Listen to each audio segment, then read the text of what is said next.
Welcome to சுடர் கருணை பிரகாசம் சேனல். வாங்க நம்ம இன்றைக்கி சாம்பார் பொடி தாங்க பார்க்க போகிறோம். சாம்பார் பொடி இது வரைக்கும் நான் அரைச்சதே இல்லை.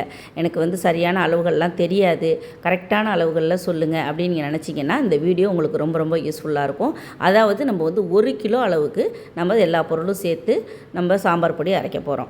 அது எப்படி செய்யணும், எந்த பொருள் அதிகமாக சேர்க்கணும், எதை கம்மியாக சேர்க்கணும், எதை நம்ம கரெக்டாக சேர்த்தாக்கா சாம்பார் பொடி நல்ல கடைகள் எல்லாம் வாங்குற மாதிரி நல்ல ஃப்ளேவர்ஃபுல்லாக இருக்கும் அப்படிங்கிறதெல்லாம் இந்த வீடியோவில் டீட்டெயிலாக சொல்லியிருக்கேன். உங்களுக்கு ரொம்ப ரொம்ப உபயோகமான முறையில் இந்த வீடியோவில் சரியான அளவுகளோடு சொல்லி கொடுத்துருக்கேன்.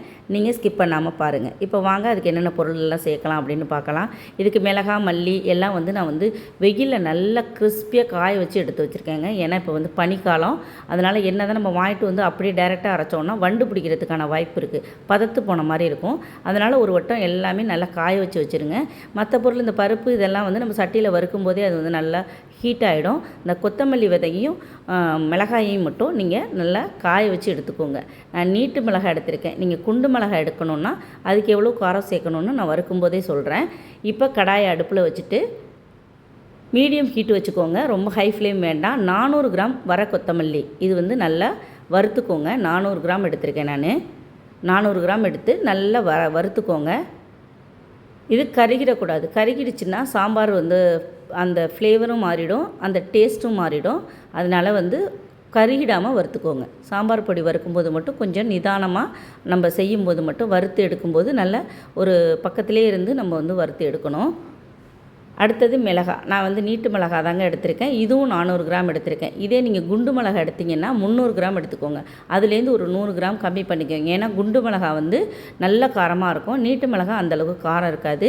இதையும் நல்லா புகைச்சல் வர்ற அளவுக்கு நல்லா வறுத்து எடுத்துக்கோங்க. என்ன தான் நம்ம காய வச்சாலும் இப்போ பனிக்காலங்கிறதுனால லைட்டாக பதத்து போன மாதிரி இருக்கும். நல்லா இந்த மாதிரி வறுத்துட்டு நீங்கள் செய்யும்போது அது வண்டு பிடிக்காது. பாருங்கள், இப்போ இதுலேருந்து புகை வருது. இந்த அளவுக்கு வந்தோன்னே நம்ம எடுத்துடலாம். இப்போ மிச்சம் இருக்கிற மிளகாயையும் போட்டு நம்ம வறுத்து எடுத்துக்கலாம். நான் இதுக்கு காம்பெல்லாம் புடலைங்க, காம்போடு சேர்த்து தான் அரைக்க போகிறேன். ஏன்னா காம்பை புட்டுட்டு நம்ம இது பண்ணுறப்ப சில சமயம் நெடி ஏறும். இப்போ அடுத்தது கடலைப்பருப்பு ஒரு 50 கிராம் சேர்த்துக்கோங்க. 1 கிலோ நம்ம அரைக்கிறதுக்கு மிளகாய், மல்லி 400 கிராம் எடுத்துருக்கோமா, 400 கிராம் 400 கிராம் 800 கிராம் எடுத்துருக்கோம். இது கடலைப்பருப்பு ஒரு 50 கிராம். அது வறுத்து எடுத்ததுக்கப்புறம் துவரம்பருப்பு ஒரு 25 கிராம்.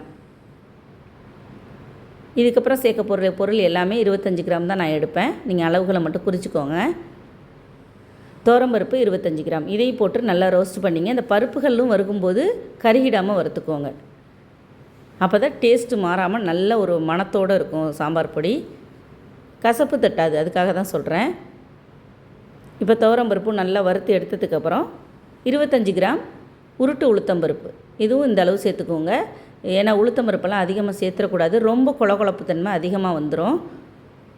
இதுவும் நல்லா செவந்து வரணுங்க. நல்லா செவக்க விட்டு எடுங்க, அப்போ தான் நல்லாயிருக்கும். அடுத்தது 25 கிராம் வெந்தயம். இது நல்லா படபடன்னு பொரியணுங்க. வெந்தயம் வறுபடாமல் எடுத்து போட்டுட்டிங்கன்னா கசப்பு தட்டும்.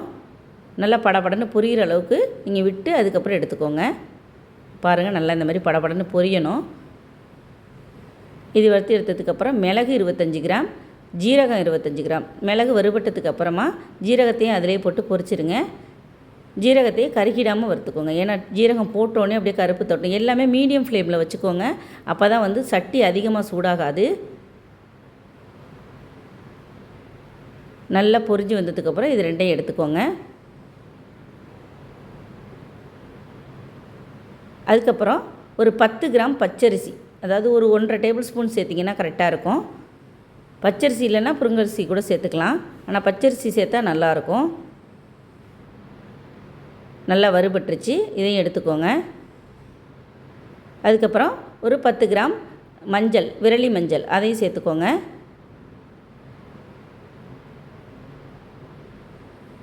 விரலி மஞ்சள் இல்லைன்னா நீங்கள் மஞ்சத்தூள் அரைக்கும்போது மஞ்சத்தூள் போட்டு அரைச்சிக்கோங்க. நான் விரலி மஞ்சள் சேர்த்து தான் அரைப்பேன் எப்போதுமே. இப்போ கருவேப்பிலை ஒரு கொத்து 1.5 கொத்து, ஒரு 2 கொத்து உருவி போடுங்க, கரெக்டாக இருக்கும். அதுக்கு மேலே சேர்த்துறாதீங்க. எல்லாமே ட்ரை ரோஸ்ட்டு தாங்க பண்ணுறோம். எதுலேயுமே நம்ம எண்ணெய் சேர்க்கலை. கடைசியாக பெருங்காய கட்டிக்கு மட்டும் நம்ம எண்ணெய் சேர்த்து வறுக்க போகிறோம். ரொம்ப கருவேப்பிலை சேர்த்துட்டா ஃப்ளேவர் மாறிடும். கொஞ்சமாக சேர்த்துக்கோங்க. கொஞ்சமாக நல்லெண்ணெய் ஒரு டேபிள் ஸ்பூன் விட்டு பெருங்காயம் ஒரு 5 கிராம் உருட்டி சேர்த்துருக்கேன். சின்ன சின்னதாக உருட்டி சேர்த்துருக்கேன். அப்போ தான் பொரியும் நல்லா. ஒரே கட்டியாக போட்டுவிட்டோம்னா பொரியாது.